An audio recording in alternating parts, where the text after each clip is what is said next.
राजधानी राजधानी ताज्या व महत्त्वाच्या बातम्या बघण्यासाठी प्रबलभूमी चॅनलला सबस्क्राईब करा व बेल आयकॉनवर क्लिक करा. मराठा विद्या प्रसारक समाज नाशिक या संस्थेची पंचवार्षिक निवडणूक पार पडत आहे. याच पार्श्वभूमीवर मालेगाव येथील चिंतामणी लॉन्स येथे सहविचार सभेचे आयोजन करण्यात आले होते. यावेळी ध्यास प्रगतीचा विकास मराठा विद्या प्रसारकचा या पद्धतीने घोषवाक्य घेऊन प्रगती पॅनलने पुढे वाटचाल सुरू केली आहे. यावेळी हजारोंच्या संख्येने सभासद बांधव उपस्थित होते. यावेळी आम्ही प्रगतीच पॅनल सोबत असल्याचे देखील यावेळेस बोलले जात होते. बघूयात आणि थेट जाऊया या सहविचार सभेमध्ये. संचालक मोठ धान्य गोळा करून मी या ठिकाणी अभिवादन करतो. परंतु डॉक्टर साहेब आल्यानंतर त्या ठिकाणी व्यावसायिक शिक्षण या संस्थेमध्ये सुरू झालं आणि खऱ्या अर्थाने संस्थेची प्रगती या ठिकाणी नावारूपाला आली. गाव कॉलेज असेल, मेडिकल असेल, फार्मसी असेल, इंजिनिअरिंग असेल,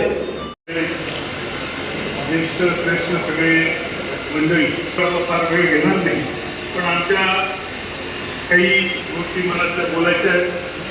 ही संस्था ताईंनी पारदर्शकता, शिस्त आणि गुणवत्ता या त्रिसृष्टीवर चालवलेली आहे.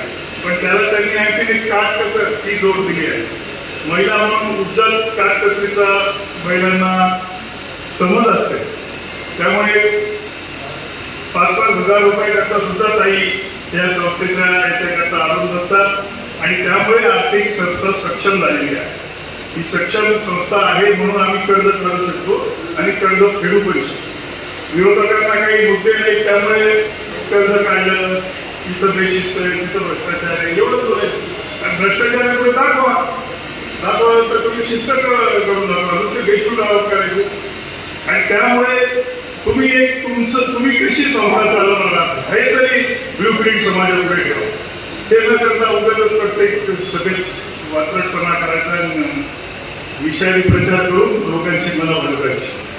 आता मी ताईच्या एक आमच्या मालेगाव तालुक्याच्या थोड्याशा ताई आमच्या मागण्या आहेत.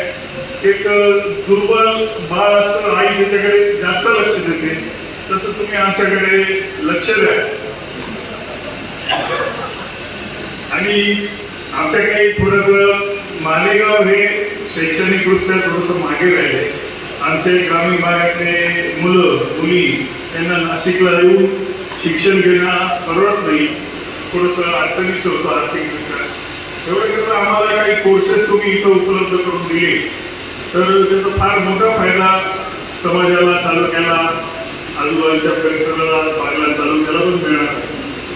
त्याच्याकरता आम्हाला IMRT कोर्सेस, काही इंग्लिश स्पीकिंग कोर्सेस, स्पर्धा परीक्षेचे केंद्र, काही एखादं चांगलं हॉस्टेल, होरायझन अकॅडमी.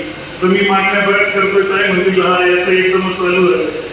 तर या सगळ्या गोष्टी काही थोडंसं आमच्याकडे मायेच्या दृष्टीने बघून आम्हाला न्याय द्या एवढी मी तुम्हाला विनंती करतो. आपल्या मालेगाव येथे उपस्थित असलेल्या कौतिक सरचिटणीस आदरणीय निलेताई पवार, आजच्या कार्यक्रमाचे अध्यक्ष माजी संचालक आदरणीय सुरेश निकम, त्याचबरोबर खास करून विशेष उपस्थित झालेले आपले शेतकऱ्यांचे पंचप्राण आणि शेतकरी संघटनेचे नेते आदरणीय राजनबाबू पाटील, संस्थेच्या घटना समितीचे सन्माननीय सदस्य, ज्येष्ठ विधितज्ञ आदरणीय DS नराशेवाडी, भामरे, त्याचबरोबर संस्थेचे सभापती आदरणीय माणिकदादा गोरस्ते, चिटणीस डॉक्टर संजय देखले, जिल्हा बँकेचे माजी संचालक युवा नेते आदरणीय प्रसाद बाबू गिरे, त्याचबरोबर जिल्हा बँकेचे माजी संचालक व चेअरमन आदरणीय यशवंत बाबू आहिरे, मंचावर असलेले बागल तालुक्याचे संचालक डॉक्टर प्रशांतजी जेवळे, जेवळ्याचे संचालक डॉक्टर विठ्ठल बाबू निकम, आमचे मित्र जिल्हा परिषदेचे माजी सभापती विद्यमान नगरसेवक नारायणराव शिंदे, संस्थेचे माजी संचालक मालेगाव तालुक्याचे आदरणीय अरुणअण्णा देवरे, त्याचबरोबर निवड समिती दुसरे सदस्य आणि गोरगरीब बँकेचे संचालक कडे आदरणीय मनोहरबाबू देवरे, आपल्या संस्थेचे अरुणअण्णा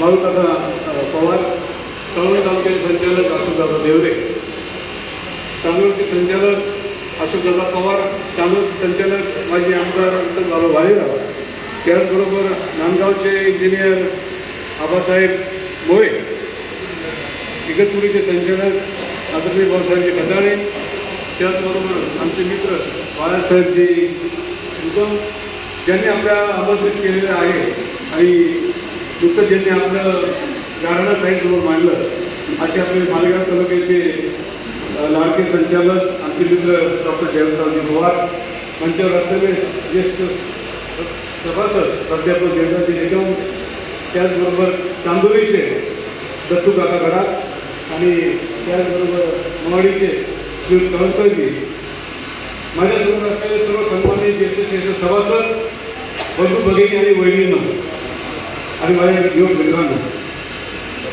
नुकताच आपला एक सोयगाव कॉलेजचा उद्घाटन कार्यक्रम मागे पार पडला. त्यानंतर लगेचच 10-15 दिवसात निवडणूक लागली आणि आज पुन्हा एकदा आपण सगळे एकत्र आलेलो आहोत. बांधवांनो, आज या निवडणुकीसाठी आपण जे पुढे जात आहोत ते परत 5 वर्षानंतर आपण समोर आलेलो आहोत. 5 वर्षापूर्वी निवडणूक आली, लोकशाही पद्धतीने निवडणूक झाली आणि आपण सर्वांनी आदरणीय ताईंच्या नेतृत्वाखाली प्रगती पॅनलला पूर्ण बहुमत देऊन या संस्थेची प्रगती ठेवण्यासाठी कायम केलं.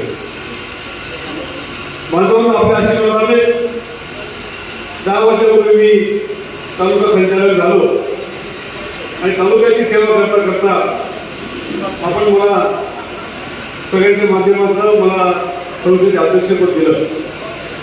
मला अभिमान आहे की आपले कर्मवीर भाऊसाहेब हे साहेबांच्या नंतर 1962 सालानंतर मालेगाव तालुक्याला हे अध्यक्षपद मिळालं आणि या अध्यक्षपदाच्या कारकिर्दीमध्ये आम्ही त्या पदाची गरिमा लागत जेवढी सेवा करता येईल सभासदांची, जनतेची, समाजाची सगळी सेवा करण्याचा प्रयत्न केला. ही सेवा करताना आम्ही रात्रपाठ कधी बघितली नाही, वेळ कधी बघितली नाही. कधी कोणी फोन केला रात्री पाण्याचं पूर्ण उत्तर दिलेलं आहे.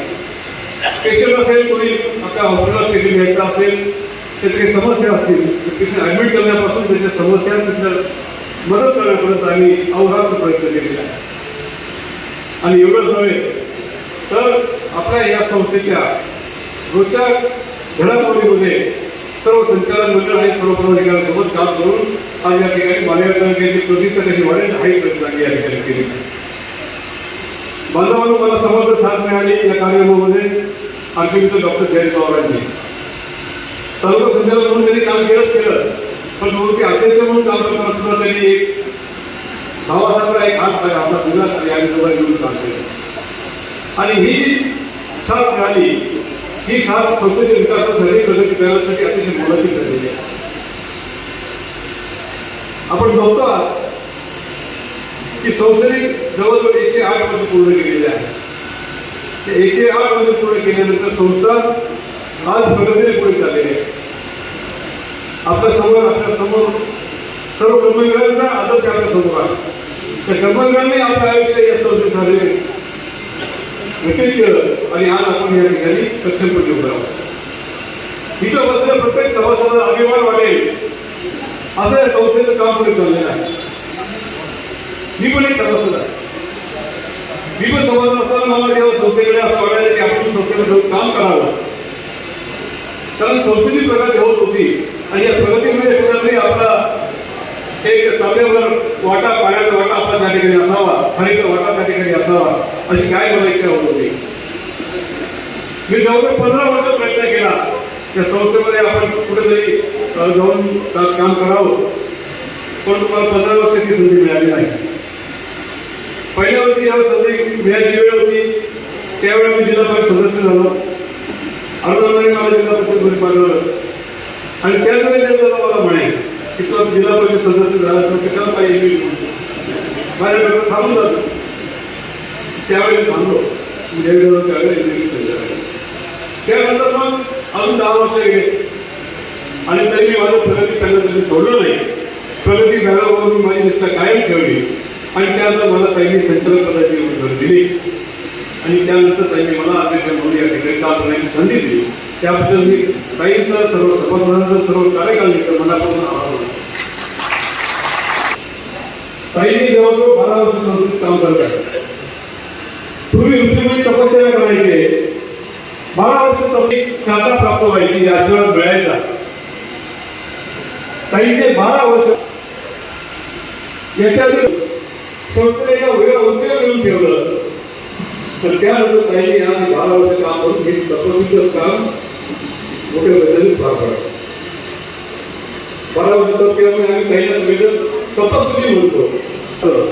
हे वक्तशीर काम कसं असतं आणि एक डिव्होटेड काम, त्यागाने केलेलं काम आणि ज्याला संस्थेच्या मनाबद्दल आपल्या हृदयामध्ये आत्मीयता आहे ते संस्थेत कामाला थोपवून देतात. आपल्या शरीराची पर्वा करत नाही, घरदाराची पर्वा करत नाही, फक्त संस्थेचा ध्यास असतो.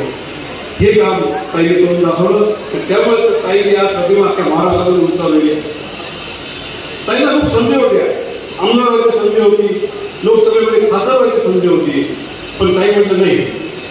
डॉक्टर वसंतराव पवारांचे काम केलेलं आहे, तुम्हाला पुढे यायचं आहे. कोणी कधी आमदार होणार नाही किंवा मी आता खासदार होणार नाही, संस्था कधी पुढे येईल हे बघत बघत ताईने आजपर्यंत आपल्याला घेऊन ठेवलेलं आहे.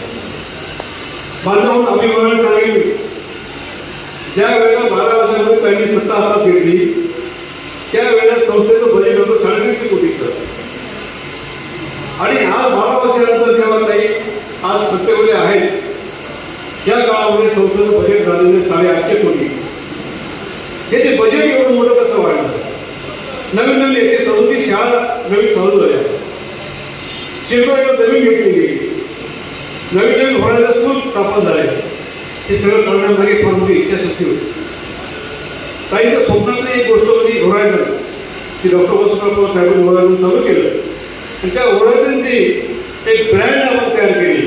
आज होरायझनच्या जुन्या शाळेजवळ आज 2 होरायझन विमानतळ उभी आहे आणि हा ब्रँड आता एका स्वप्नाचा ब्रँड आहे आणि एमबीपीचा ब्रँड नेम झालेलं होरायझन.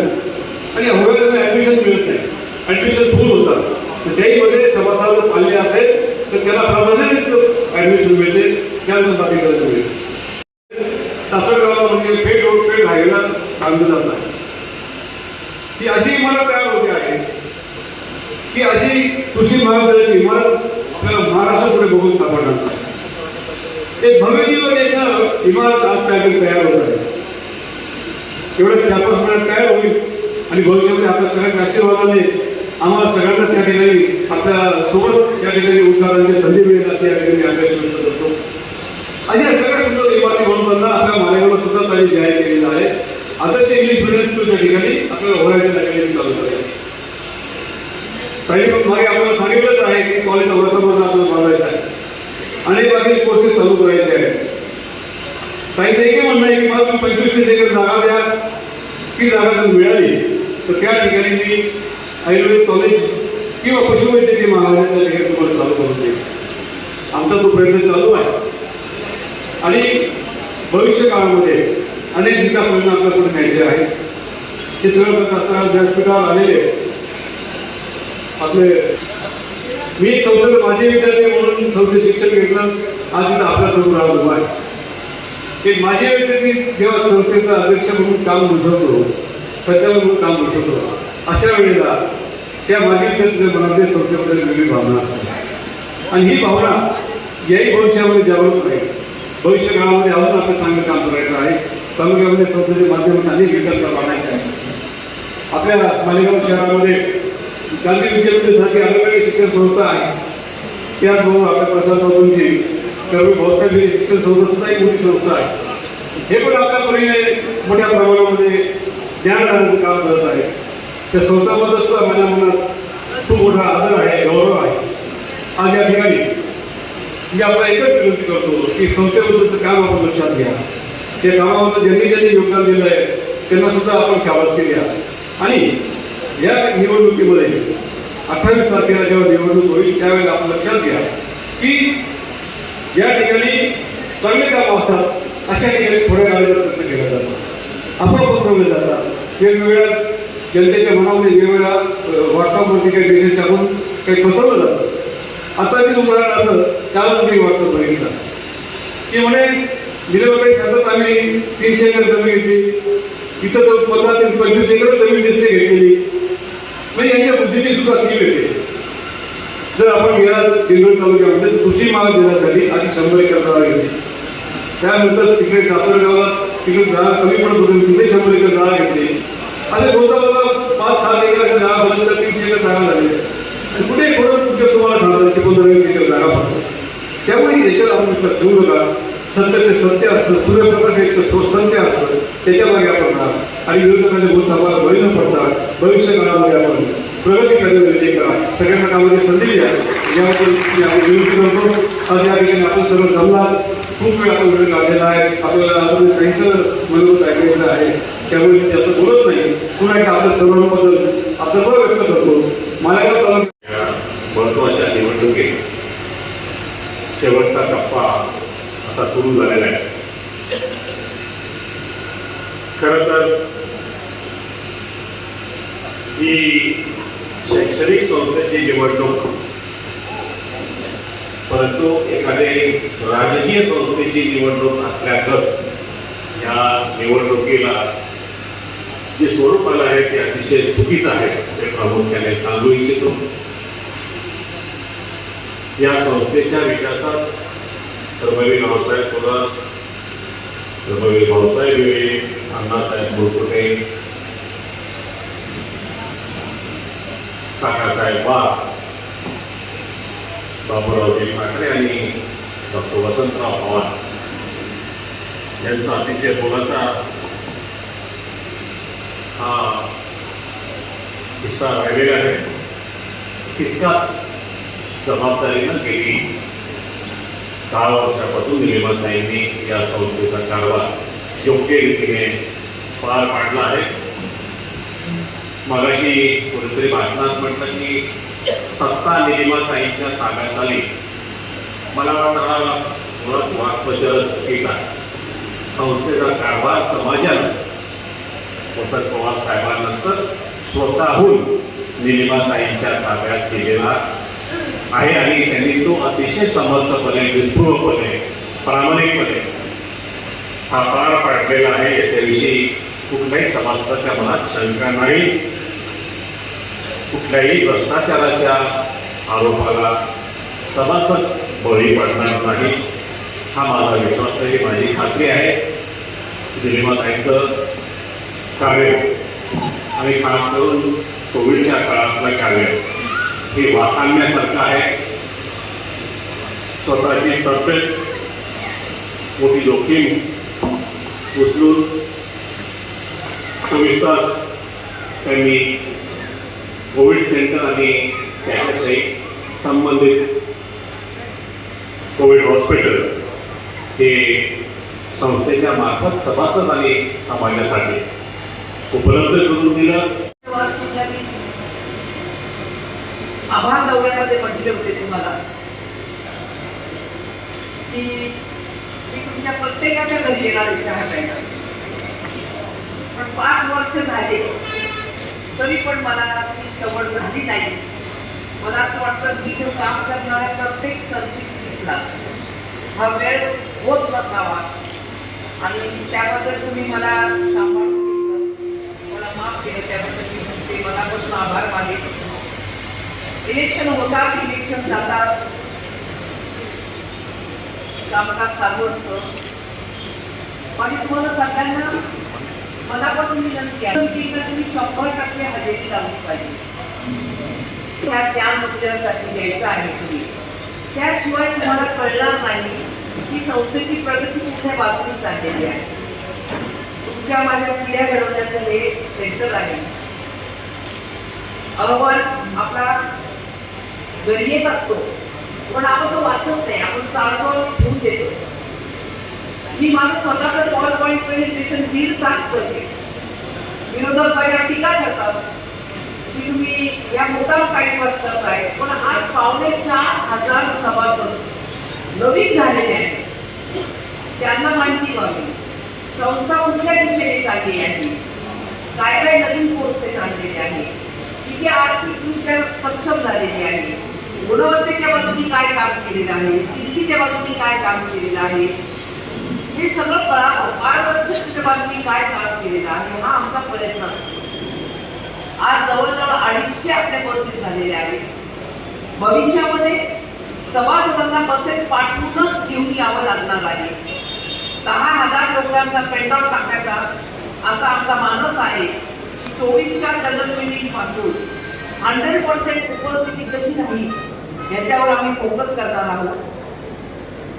जे विद्यार्थ्यांसाठी करता येईल. तसं बापू म्हणते तसं हा राजकारणाचा अड्डा नाहीये, हे तुमच्या माझ्या पिढ्या घडवण्याचं सेंटर आहे. खरं म्हणजे 2014 मध्ये जेव्हा 37 वर्ष होतं त्यावेळेस तुम्हाला हॉस्पिटल दाखवायचं आम्ही ठरवलं आणि आपण सगळ्यांना गाड्या पाठवून तालुका वाईज सगळ्यांना हॉस्पिटलमध्ये घेऊन आलो. तुम्हाला 3 लाख स्क्वेअर फुटाचं हॉस्पिटल दाखवलं, तुमचं मेडिकल चेकअप केलं आणि त्याच्यानंतर ती वाट तुम्हाला सुकर झाली. एवढं मोठं हॉस्पिटल तुम्हाला माहिती नव्हतं की इथे आपण जाऊ शकतो, हे आपलं हॉस्पिटल आहे. आणि आपण त्यावेळेस एका सभासदाला फक्त मोफत सेवा, औषध पैसे त्यांनी भरावे असा नियम केला, ठराव केला होता. त्याच्यामध्ये तुम्ही म्हणाला की आमची बायको म्हणते की ते तुमचा उपयोगच काय नाही, तुम्ही सभासद आहात तर मग आपण परत बायको त्याच्यामध्ये ऍड केली. आता परवा आम्ही नवीन ठराव केला आणि घरातले 4 जण आम्ही त्याच्यामध्ये इन्क्लूड केलेले आहे. सभासद पत्नी आणि घरातले आई वडील असे 4 जणांनी इन्क्लूड केले आहे. पण औषधं मात्र तुम्हाला खर्च करायचे आहे. जे सभासदांना कन्सेशनमध्ये देता येईल, जे प्राधान्य आम्हाला ऍडमिशन देता येईल ते आम्ही सगळं करत असतो. पण आता रुसवा कसा येतो, माझ्यावर रुसवा आहे त्याचा मला परवाच सांगत होते की 9वी मध्ये होरायला ऍडमिशन तुम्ही मला दिली नाही म्हणून मला राग आला, म्हणून मी तुम्हाला पद दिलं नाही. आता 9वीला ऍडमिशन देऊ शकत नाही. होरायला आम्ही तुम्हाला कुठं मदत करू शकतो, आम्ही फक्त एंट्री पॉईंटला मदत करू शकतो. नाशिकमध्ये CBSE स्कूल 100% सभासद पाल्यांचं झालेलं आहे. एंट्री पॉईंटला आम्ही तुम्हाला 100% ऍडमिशन देतो. ते तुम्ही ज्युनियर केजीला म्हटले तरी आम्ही देऊ शकत नाही. आपण सूचना केली की शासकीय व्यवस्थापन समितीवर तुम्ही राजकीय लोक घेऊ नका. आपण तरी सतत बोलतो. आपण राजकीय सगळे काढले बाजूला आणि आपण 80% त्यामध्ये द्यावा लागतो. मला माहिती अगोदर काय चर्चा झाली, उशीर आले. 10 सालामध्ये जेव्हा मी आले तेव्हा मी बोगस आहे सभासद अशी पहिली केस माझ्यावर केली. डॉक्टर पवारांचं आणि माझी पालकमंत्र्यांचं काही वागणं नव्हतं. आपली एक मेडिकल कॉलेजला 12.5 एकर जमीन आहे जी त्यांनी बळकवायचा प्रयत्न केला. डॉक्टर पवारांनी त्याच्यावर केस केली होती म्हणून त्याचं भांडण सुरू झालं. डॉक्टर पवार गेल्यानंतर ती पण ती केस चालवली आहे. ती हायकोर्टामध्ये केस चालू आहे. ती त्यांनी का म्हणून आपण सोडावी? तुम्ही मला सांगा, मी कधीच MVPची जमीन सोडणार नाही. आणि तीच माणसं त्याच पायशक्ती आज विरोधकांच्या बरोबरीने उभे आहे. म्हणजे मग त्यांचं इंटेन्शन काय आहे हे तुम्हीच ओळखावं असं मी म्हणेन. त्यांचं इथे काहीही काम नाहीये. ही संस्था शिक्षणासाठी काम करणारी संस्था आहे. तुमच्या माझ्या विद्यार्थ्यांचं भलं करण्याचं सेंटर आहे. तेव्हा यावेळेस आपल्याला खूप विचार करून मतदान करावं लागेल. मी तुम्हाला परत हात जोडून विनंती करेन की संस्थेकडे बघून, संस्था दर 5 वर्षांनी अशी स्थिती येते की तिला वाचवायचं असतं आपल्याला. खरं म्हणजे अशा संस्थेमध्ये इलेक्शनच होऊ नये. पण ते कधी 25 वर्षांनी शक्य होईल का, कधी शक्य होईल मला माहिती नाहीये. पण त्यावेळेस काही साईन मला बऱ्याच दिसलेल्या आहेत. राहुल नानांनी यावर स्वतःहून महापालिकेत ठरवलं. दिलीप पाटील जे आहेत नांदगावचे, त्यांनी प्रिन्सिपल स्वतः थांबायचं ठरवलं. भविष्यामध्ये असं होऊ शकतं. आपल्याला पूर्वीच्या काळी आपण 100 वर्षापूर्वी प्रचारक नेमलेले होते संस्था समजावून सांगण्यासाठी, संस्थेची मदत गोळा करण्यासाठी. आम्ही 6 महिन्यापूर्वी निर्णय घेतलेला की प्रचारक नेमणेबाबत हे प्रचारक परत नेमावं लागतील.